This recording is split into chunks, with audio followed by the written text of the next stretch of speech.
جوړې بدې شاړې کړم ښایسته بادې سوچند کړم.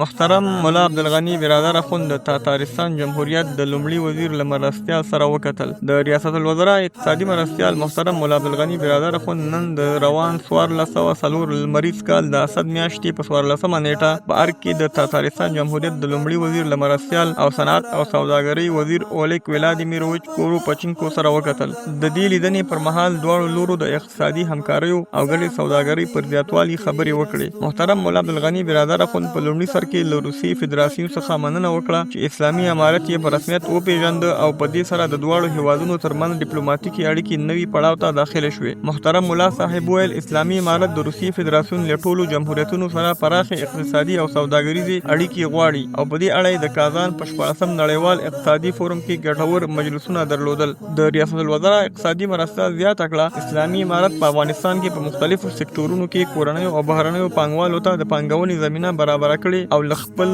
لوري د هر ډول همکاري او ملاتړ ډاډ ورکوي. د محترم ملا صاحب په خبره د تاتارستان جمهوریت کولای شي له دې فرصت څخه په استفادې په افغانستان کې د سړکونو، تونلونو، اوبو رسولو شبکو، بندونو او کورونو جوړولو، کیمیاوي صنعت او همدارد له پنجشیر سیند څخه کابل ته د اوبو انتقال پروژه کې پانګونه وکړي. محترم ملا عبدالغني برادر اخوند د کابل او کازان ترمنځ د ګډې سوداګرۍ د زیاتوالي لپاره تاتارستان ته د افغاني صادراتو پر زیاتوالي او همدارد له دغه هیواد څخه د باکیفیته خوراکي توکو، درملو او تخنیکي وسایلو پر وارداتو او د دې ترڅنګ د دواړو لورو د اړوندو وزارتونو او ادارو پر ګډ کار کولو هم ټینګار وکړ. ورپسې د تاتارستان د لومړي وزیر مرستیال اولیګ ولادیمیروویچ کوروپچینکو خبرې وکړې. نوموړي وویل د روسي فدراسیون له لوري د اسلامي امارت په رسمیت پیژندنې سره د تاتارستان او افغانستان ترمنځ په مختلفو برخو کې د تعامل لپاره ډېر سهولتونه رامنځته شوي دي. هغه زیاته کړه چمتو دي چې له پنجشیر سیند څخه کابل ته د اوبو د انتقال پروژه او همدارد نورو برخو کې پانګونې وکړي. د تاتارستان د لومړي وزیر مرستیال زیاته کړه د دې سفر پر مهال د تاتارستان د صنعتي شرکتونو مسؤلین ورسره راغلي او لیواله دي چې له افغانستان سره په مختلفو برخو کې همکاري پیل کړي. په پای کې د ریاست الوزرا اقتصادي مرستیال کابل ته د تاتارستاني پلاوي راتګ د کابل او کازان ترمنځ په مختلفو برخو کې د اړیکو پراخولو لپاره د نوي او ګټور باب پیل وباله.